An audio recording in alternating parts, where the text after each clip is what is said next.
যতন করে বাঁধলি মাথা তাও যে বাঁকা সিথা।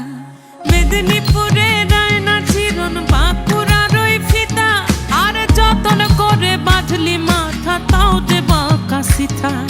পেছ পাড়ি